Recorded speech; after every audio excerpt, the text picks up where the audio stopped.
Thank you for coming. This is the board forum, the quarterly board forum sponsored by Sunriver U. I'm Katie Keller from Sunriver U, and I'll be the moderator today. Every quarter we have a board forum for the homeowners to learn about what the board is working on. All homeowners are welcome at the board meetings. There's a work session on the third Friday of the month at 9 o'clock in the morning, and the following Saturday there's the regular meeting, and that's also at 9 o'clock. This forum is being recorded and will be posted on the Sunriver U website in just a few days. All prior board forums have been recorded and they're available on the Sunriver U YouTube page. We will be taking questions at the presentation. If you would please post your questions to the chat, we will ask the presenters to address the issues afterwards. Please note we may not be able to get to every single question. If that is the case, please send your additional questions to James Lewis. His email is jamesl@srowners.org. Today's presenters will be James Lewis, the General Manager of SROA, Gerhard Beenen, the Board President, and Bill Burke, the Board Member. Thank you.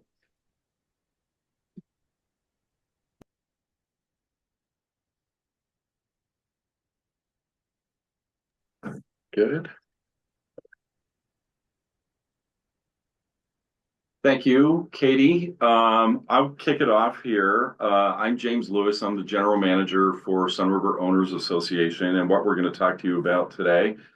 And as Katie said, we have our Board President, Gerhard Beenen, and our Board Vice President, Bill Burke, here. But I'm going to kick it off and then let them talk to you about the actual work plan.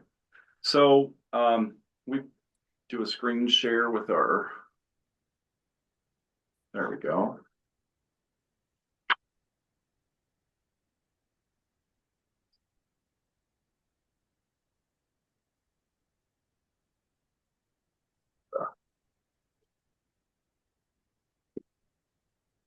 Take a second and move stuff around here. Thank you. If you can click, Rich, you might have to sit here for 20 minutes with us, but next slide, please. And I'll move over. So first, most of you know what a work plan is. You have things to do. You create a list of those things and a way to bring those forward. But here at SROA, we create annual work plans. And what it is for us, it's a prioritized plan that's linked to the annual budget. SROA's budget is done on an annual basis. It's January 1st to December 31st each year. And that prioritized plan and the budget, it directs the projects and the tasks that the SROA board, the committees, and the staff will work on for the following calendar year. So this plan was developed, at the end of last year with our budget and adopted by the board. So building on that, in October of 2024, the SROA board, they met to establish a prioritized 2025 work plan. And again, I say prioritize because there's a big list of things that you want to do, but you can't do everything. So, and ultimately linked to the budget, you can't pay for everything. So it's what do we really need to work on? So that work plan was done with the input of the board and the staff priorities, but also the priorities included in the recently adopted SROA 2030 strategic plan. That was adopted back in September of 2024, and it immediately was used to influence this work plan that we're going to talk about today. But the strategic plan is a key element to ensure that the owner and community input is included in the work plan. Go to the next slide, please. Just real quick before I jump to this slide, is in the past, you had the board and you had staff kind of working together to come forward with a work plan. But there wasn't a strategic plan that really brought everything that the community told us that they thought that we need to work on. And so that, again, is a key element. And you're going to see as we present this today, some kind of overriding input from that strategic plan. But aside from, here's what the board sees and experiences and hears and, throughout the community through the year, and the same thing for the staff, and that strategic plan, there's a lot of other documents that influence what we're going to do. So over the past 5 years, other things that were created that influenced the work plan are we had a pathway master plan that was updated. We had the infrastructure and amenities master plan from 2020. There was a task force that created that. We had a telecommunications task force that resulted in the the fiber extension that's currently going on in Sun River. We had a recycling center task force that led to side yard recycling, and we recently closed the recycling depot. Completed the North Pool. That really shifted, a lot of our recreation direction in the past 4 years. We had a rules education task force that was to take care of a lot of, say, visitor problems to the community, noise, parking, things like that you experience. During COVID, we had a task force. How do we maintain our operations and how did we maintain services to the community while everything was being shut down? We, again, developed the 2030 strategic plan this past fall. It was completed. We have all of the SROA governing documents, our consolidated plan, our design manual, rules and regulations. A couple of years ago, we developed a park and facilities master plan, kind of directs what we are going to do in the future, and kind of a methodical, with the input of the community, methodically what we're going to bring forward for capital park improvements. We did update our design manual. There was a task force. That was a 2-year process. We really have an updated manual that really streamlines a lot of the design review process for owners. We do comprehensive owner surveys every 3 years. The last one was done and completed in 2024. We do a capital reserve study every 3 years. That's essentially looking at everything that Sun River SROA owns over $3,000, and what's the replacement timeline and plan for that, and saving dollars so we can accomplish that. And then we updated our ladder fuels reduction plan, which is really getting at wildfire protection. So, the reason why this slide is included is that aside from, just the board's input, staff input, and the strategic plan, there's a lot of documents that influence what we do for a continual basis. So the work plan creation itself, kind of just jumping to how did we come up with this 2025 work plan? I think of it as there's 3 degrees of input, kind of like a 3-legged stool, but with one outcome. And so we had the board come forward in this meeting in October, and individually, they all said, here's what we believe the priorities for the organization should be and for the community. You had staff does this on a yearly basis. We come forward with, here's what we think the priorities are and what we need to accomplish for the community in 2025. And then this year, the key component, the third leg, was the strategic plan. And that strategic plan, if you haven't looked at it, I would encourage you to look at it. The last board forum that we did really presented that strategic plan.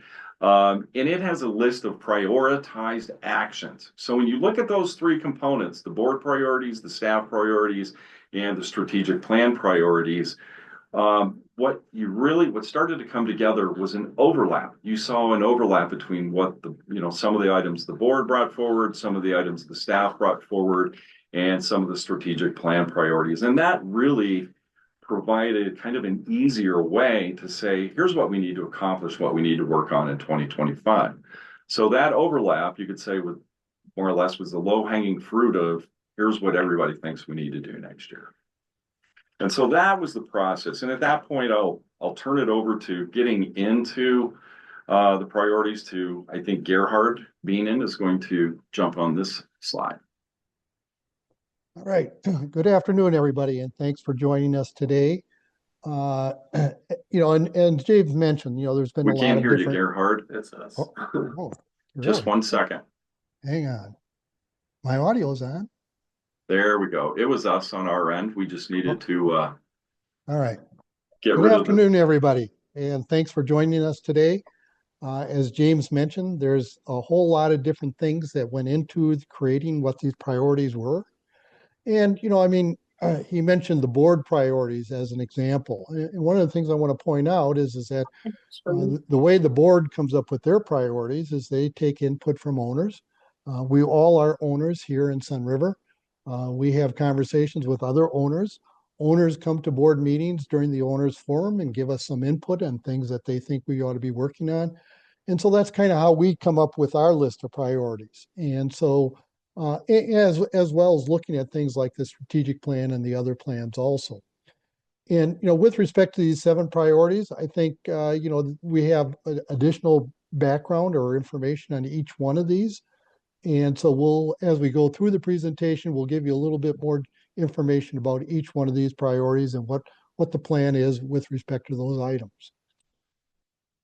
So next slide, please. That's yours, Bill.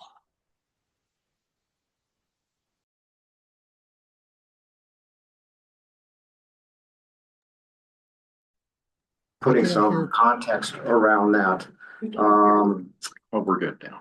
The audio was.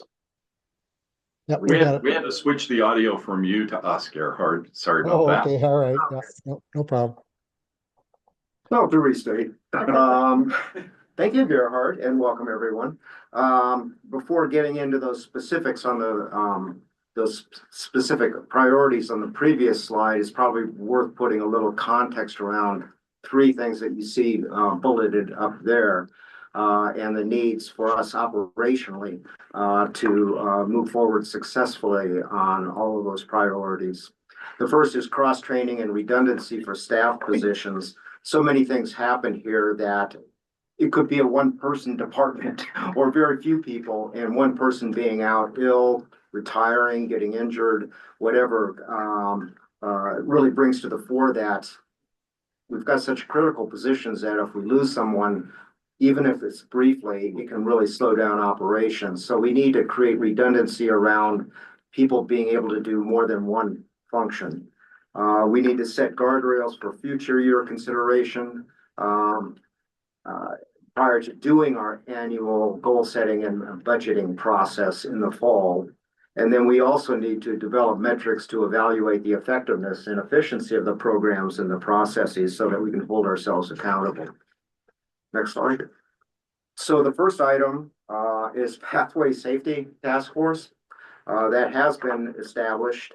Over the years, there have been increasing concerns over time regarding pathway congestion, multiple new modes of transportation, many of them motorized modes, poor behaviors, vacation brain with visitors, things of that nature. We tend to seek compliance through education and cooperation with our stakeholders and visitors and homeowners, but we recognize the desire for enforcement where needed and when possible. Our goal around this task force was between January and June of this year to establish this task force that I'll get into a little bit more. We had our first meeting at the end of January after a fairly extensive process of evaluating up to 30 homeowners that applied to be part of the task force. We had our first meeting at the end of January. It was kind of a get acquainted session, framing what the process was going to be, and hearing some initial thoughts and concerns from homeowners and other stakeholders in the community. At the end of this month, we'll have our second meeting at which we'll bring in additional stakeholders and interested parties such as the police department, Bend Park District, other planned communities like Caldera, and that have similar pathway systems. Our third meeting is not yet scheduled, but it's an opportunity to review the homework that all of the task force members are going to be assigned and to figure out what's relevant from their background research for what's relevant to Sun River situation and helping to set criteria for prioritizing what will be the final direction and work product. The task force is consisting of owners. I think we're at 12. Some are full-time, some are part-time, some rent their properties. There are 3 board liaison to the task force. Of course, we have key staff participating, as well as those community partners that I briefly referred to before. We want the final product to be based upon facts and data, case studies and stats that help address the concerns and potential solutions that we may recommend from the task force. We want to have a report of our findings that will also include an opportunity for a time period for owner input and comments on the draft, ultimately resulting in recommendations to the board that are prioritized, and then also addressing future implementation, which could include timeline, budget implications, is a significant thing, and possibly more immediate low-hanging fruit that we might be able to get to. Gerhard, I think you're up. Yeah, all right, wildfire safety. And I think, all Sun River owners certainly are aware. We live in a forest, and with climate change, it has been getting drier. And so wildfire is becoming a significant risk for Sun River.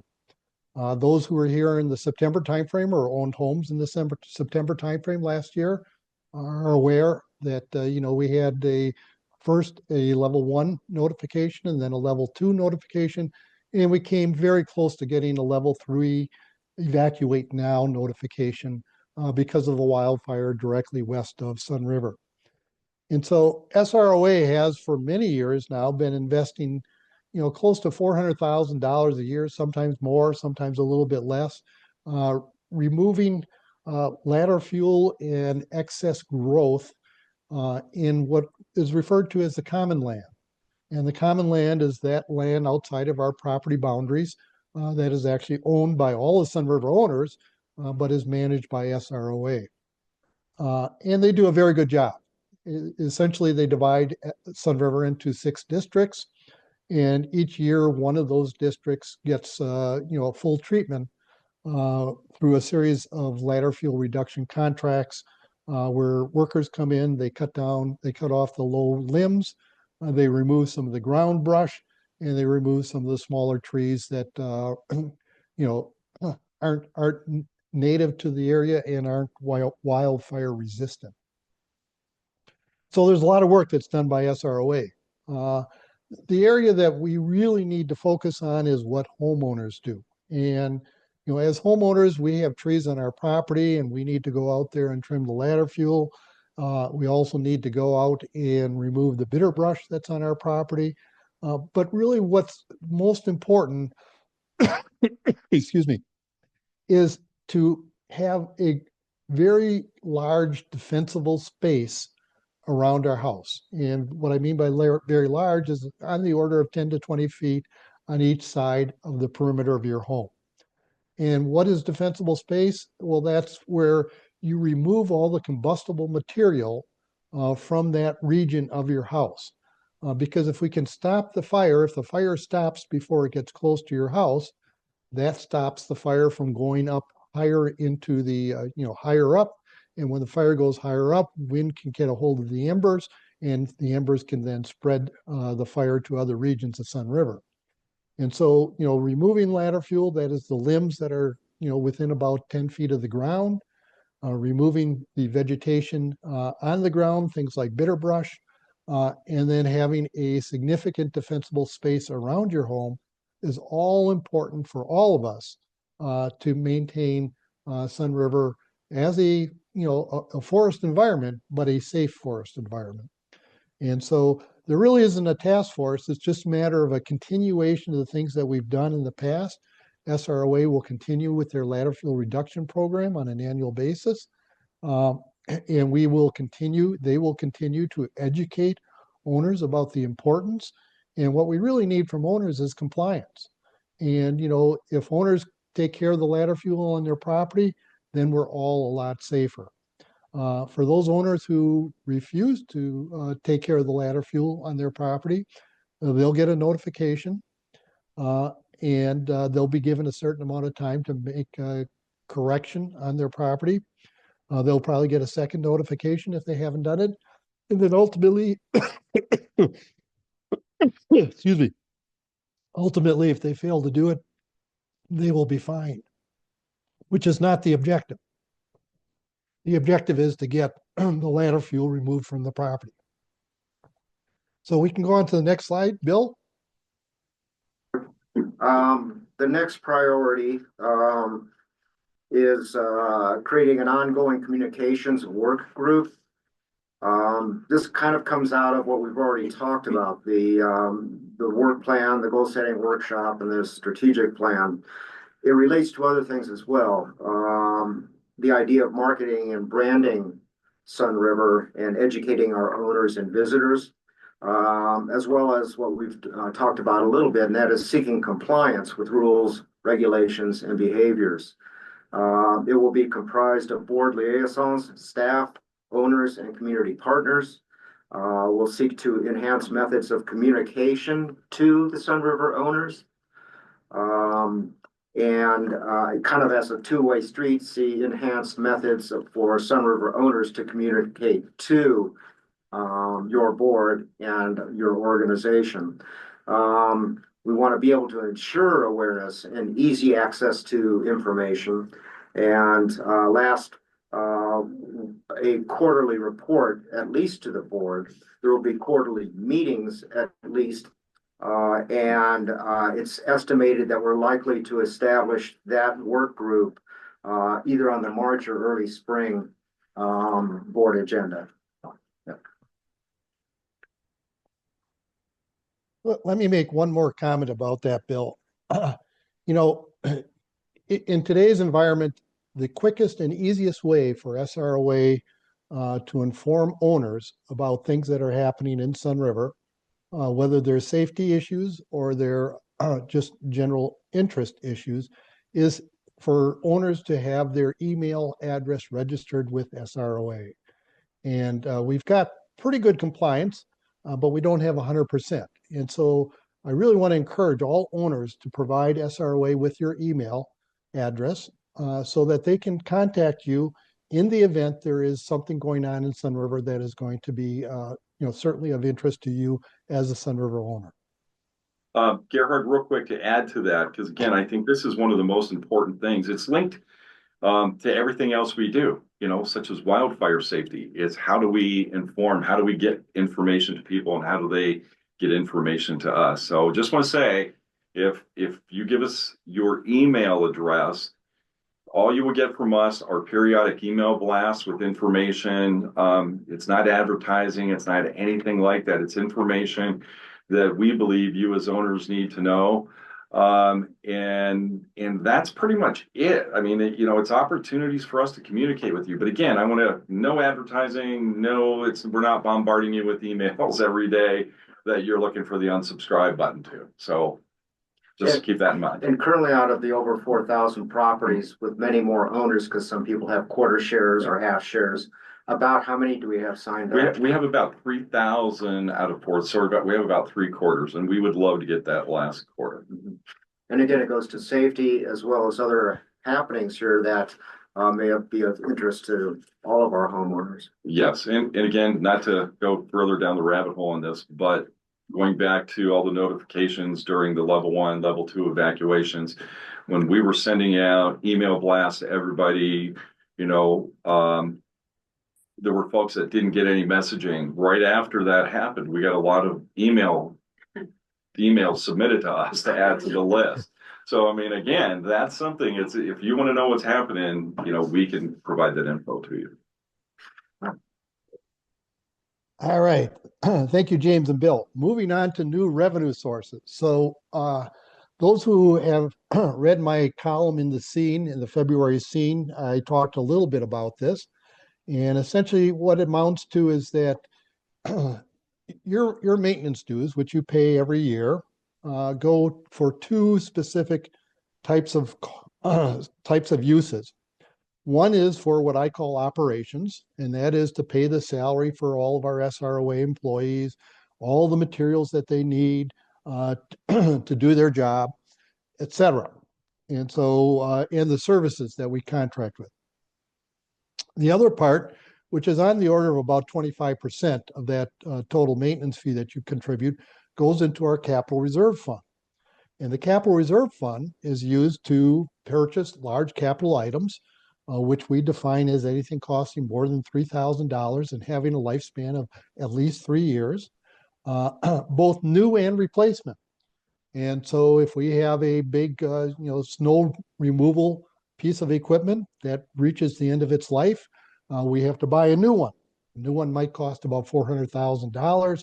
We take that money out of the capital reserve. If we have to do, we talked earlier about the wildfire or the ladder fuel reduction. The payment for ladder fuel reduction comes out of the capital reserve. When we do a road or pathway update or put in place a new tunnel, that money comes out of the capital reserve. And so our current dues, which the board is allowed to increase at a maximum of 6% a year without a vote of the owners. And we've kept under that. We've been much closer to about 3.5% a year. But if we look forward, what we see is that our needs on the capital side are going to exceed the amount of money that we're actually putting away for capital reserves now. And so because of that, we're looking at it and says, how do we generate additional income for SROA so that we can continue to build that capital reserve and use that capital reserve to invest in our community? Because one of the things that's very important in order to maintain the relevance and your homeowner's value of Sun River is that we continue to invest and improve the overall appeal of Sun River.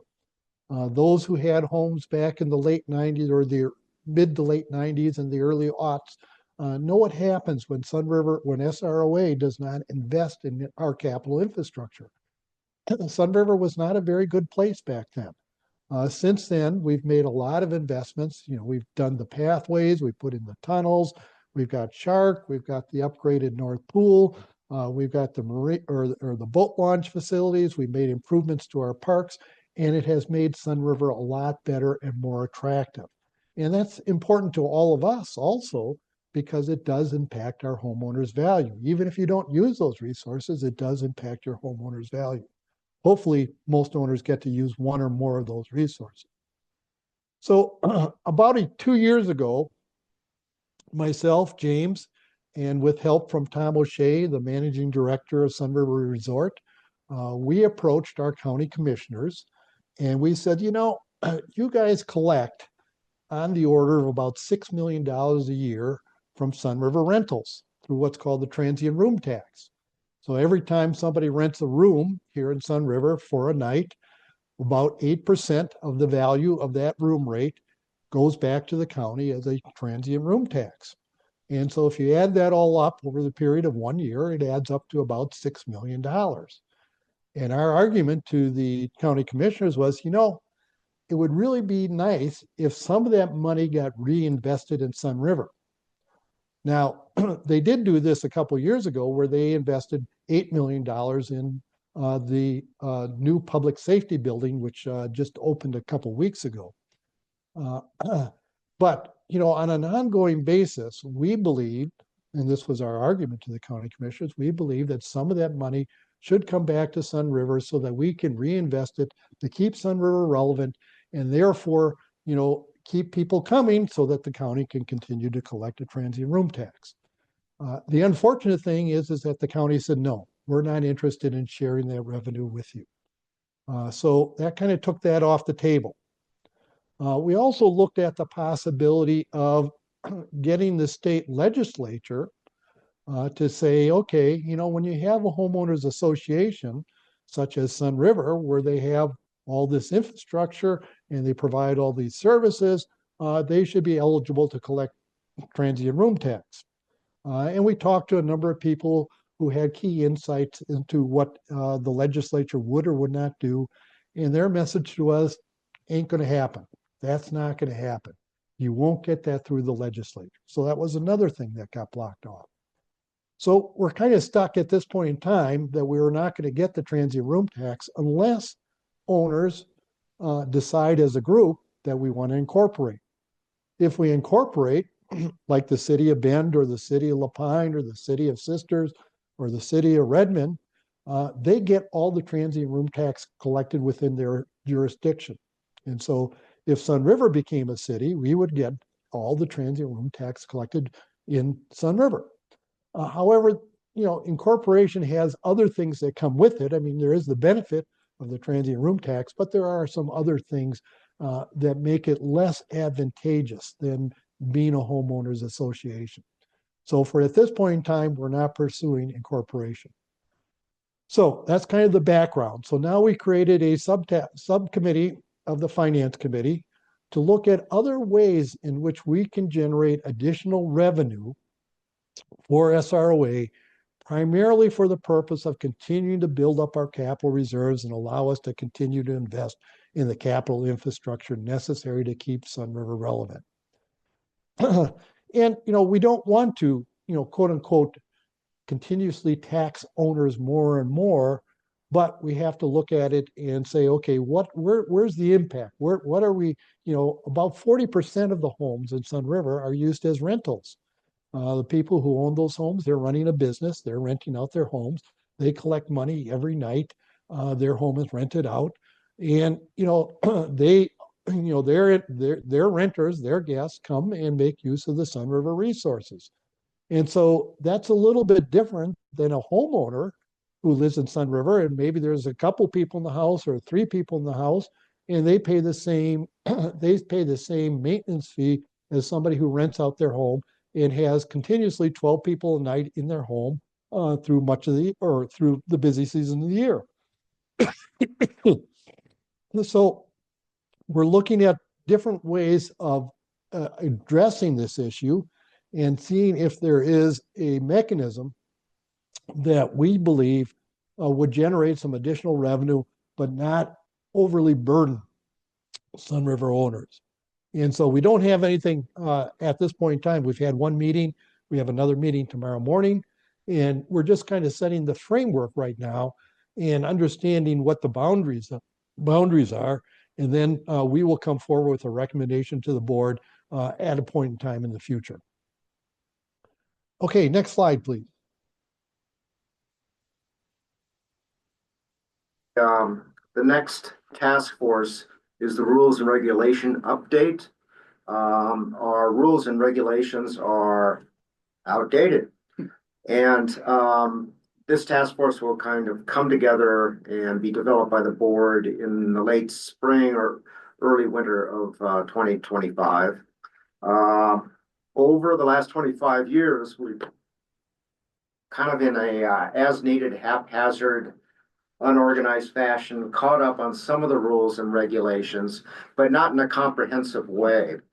So this is an idea that will probably take a good deal of time, and we'll have several people working on updating all of our rules and regulations, some of which might be recently updated, but it's going to take a good deal of work over a period of time.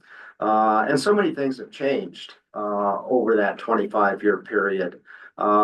We've got opportunities to clarify rules, remove rules that conflict with one another, a variety of things that can really clean it up. And lastly, we need to make sure that it's legally sound. So it will be reviewed by our legal attorneys, and so that we don't go down the wrong path and that's easily defensible.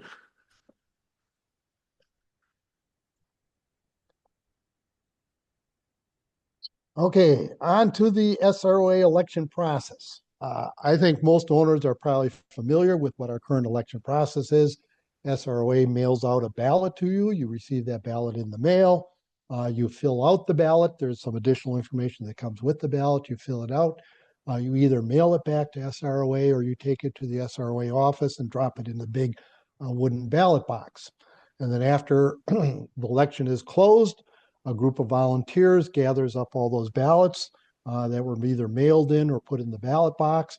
They check the return address on the envelopes and make sure that they are coming from a bona fide Sun River owner. They open up the envelopes, they take out the ballots, they have little tally sheets that they mark little marks on, and at the end of it, somebody comes along, collects all the tally sheets and adds them all up and says, okay, here's how many votes we have for each of the various candidates or the measure or whatever. In addition, over the past couple of years, SROA has hired an auditor to come in after the count is complete and then verify that the count was done correctly based on the work of the auditor. So what we have is we have a voting process that if you go back into the late 1700s and the early days of the United States, it would be very similar to what they had back then. That's what we're doing today. It works, but it is subject to human error. It has a lot of individual effort involved in it, putting ballots into envelopes, putting addresses onto envelopes, mailing ballots out, owners taking the ballots, getting the ballots in their mail, opening up the envelope, checking off the boxes, putting it back in an envelope, taking it back to SROA or mailing it back to SROA. So there's multiple steps, and then there's all the counting that comes after that. And so what we're looking at, what SROA is looking at right now, is going to an electronic voting process. And essentially what that means is that you would get an email, and in that email, you would just click off the boxes for your votes, and then you click the submit button, and it goes back and it's automatically tallied immediately. And so, it takes a lot of the human element out of it. It takes a lot of the error out of the process. It makes results available much quicker. And, we believe it's got a much higher integrity value than the current process. And, Keith Caceres, who's our assistant general manager, has talked to a number of other large-scale homeowners associations like SROA, and almost all of them are using this electronic voting process. And when he talks to those people, they say, yes, we're using it. It works great. We really like it a lot. And so SROA is looking into that right now. They're going to contract with somebody for this year's election. We're going to do it electronically, and hopefully it's going to go a lot better than the manual process that we've been using for the last N number of years. All right, next slide. This one's mine too. All right, so kind of just recapping, what we've done is we've taken input from various different sources, as James mentioned. Board members such as myself have taken input from people who come to the board meeting and participate in the owners forum, or for friends and acquaintances that we meet here in Sun River. We put that all together. We've looked at the strategic plan, and we came up with a short list for 2025. And it says, okay, these are the items we want SROA to address in 2025. We talked about those. We made sure that it aligned with the budget, that there's budget available to do the things that we were talking about doing. And now we're in the process of creating task force or work groups to actually get some of this work done. And we talked about the various different, task or work task force work groups or ongoing processes that we're using. And so that's kind of the story. And so hopefully at this point in time, James has a couple slides to finish up, but then we will open it up to questions from owners. All right, next slide. Yeah, real quick, related to what you were just talking about and all those projects, Gerhard, I want to point out that yesterday was 5 years since I started working here as your general manager. So, and it's been a great time. 99% of it, it's been a great time. But I've realized, compared to other places I've worked, all those projects are not going to be successful unless we continue to have the volunteerism that we have from the owners. That is key. So all of our task forces, so when you talked about the pathway safety, we had plus 30 plus people want to be on that task force. Please keep doing that. That's all I'm going to say. Just please volunteer. It's the way you can influence your community. So last kind of slide here, measures of success. It's great that we're doing all those things. But how do we know we're being successful? Well, first is you come to a conclusion of the work plan tasks. You have a final report and final recommendation. It gets approved by the task force, for example, goes to the board, community for review, and the board for acceptance or adoption. And the board has the final say. So, when they're done, they're done. And then we look toward implementing those. Plus, being able to bring those projects in, implement those projects within a balanced budget, meeting our budget goals for the year. And then again, implementing the projects, that's really subsequent years. So when we have a report and recommendation, implementing those are items that we they'll be built into the 2026 and 2027 work plan. So some of what comes out of today will be moved forward in subsequent years. And then also, further community surveys, what we're working on this year, last year, next year. How is the community receiving that? Is it what you wanted your organization to do? And again, it's an evaluative success. We have community surveys. We hear from owners, which is, really good. They come to the meetings, they let the board know, they write letters, write emails. So that needs to be, a continual part of it as well. Plus, lastly, what I didn't put on there is, as your general manager, I have quarterly goals that I have to live up to, as Gerhard can probably comment on, that make sure that all these things get done, that I work with our staff. We have great staff that's been here a long time, and we get all these projects done. So, it might be good, as we get toward the end of the year. I always think, I'm going to throw it to our panel at Sun River U. We'll be looking at a 2026 work plan, but as part of that, maybe we come back and say, here's how successful we were on these items that we brought you today. I would add that Gerhard made the comment that we created this short list, and it is a short list, but it's a really ambitious list.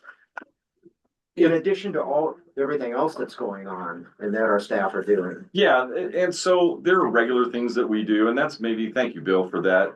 There are regular things that cyclical things that our staff does throughout the year. Maintaining all of our amenities, everything from plowing the roads to maintaining the pools and recreation facilities, the ladder fuel reduction, inspections our staff does, etc. But these are projects that are kind of the over and above the everyday tasks. So that's why the list can only be so big. There's only so much time in the day. So that's it. I would, to any questions, I guess, the panel's gonna give us some questions for the three of us to answer. So we're going back to Kate. Okay. I have some questions. The first one is probably to Gerhard. Does the defensible space include removing ponderosa pines within the defensible space? The answer to that is yes. Okay. And again, if you think of it, ponderosa pine needles, and my lot here in Sun River, I bet I've got over 20 ponderosa pine trees, and some of them are quite large. And, my poor wife, she has to go out there every spring, and she rakes up, probably about 20 yard bags full of ponderosa pine needles that then we take over to the disposal site. But yes, I mean, they are combustible, particularly late in the summer. They become very dry. If a spark lands on the ponderosa pine needles, they can start, catching fire, and they will spread that fire towards your home.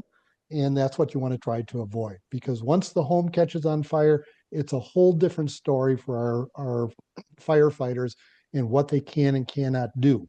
I was on the Sun River Service District Board for several years. And I remember talking with Chief Moore, who was our previous fire chief, about this one time. And he says, keep the fire on the ground. If you keep the fire on the ground, we can take care of it. But once it gets up into the canopies of the trees or it gets up into the homes, then it becomes a real problem. And so removing those ponderosa pine needles from around your home is a really good thing to do. Okay. The next one is a comment with a suggestion, and it is the fire marshal will do a free walk around any home and recommend hardening ideas. In view of current homeowners' insurance issues and recent wildfires, is it not, and I think that should be, is it now, time to mandate using non-combustible materials for remodeling and new construction? One cedar shake roof endangers the entire neighborhood. I can address that. When we went through our design manual update a couple of years ago, discussion about should SROA mandate for any new construction fireproof, fire-resistant materials. That was James? something we debated it, talked about it. James? County actually is the organization, the agency, I should say, that looks at all of your building permits. So anything having to do with the underlying construction of the home, and they were looking at implementing, because they worked with the state fire marshal's office as well, looking at implementing fire-resistant, fireproof materials, building materials. So what our task force and our design committee did was they looked at, primarily our design manual it's an aesthetic, it's a manual on aesthetics. How do things look? It gets a little bit into materials such as shake roofs. Sun River did away with the ability to put in shake roofs many years ago, and I think there were 20-ish structures, homes in Sun River that still have shake roofs. So those are converting out. So we do it, but we're relying on and working with Deschutes County that anything you build on your property needs a building permit, and so therefore they were looking at putting those in. So that's where we stopped of diving into kind of more of the building permit end of things and sticking to design aspects of it, the aesthetics of it. We have a bit of an audio problem with SROA. Principles is around sustainability, environmental stewardship, and things of that nature, which which kind kind of of touches touches building materials. We have a bit of an audio problem with you guys. It's really hard to Okay, hear. I have one that relates back to the question about ponderosa pines. We have not been allowed to remove ponderosa pines within the defensible space in the past.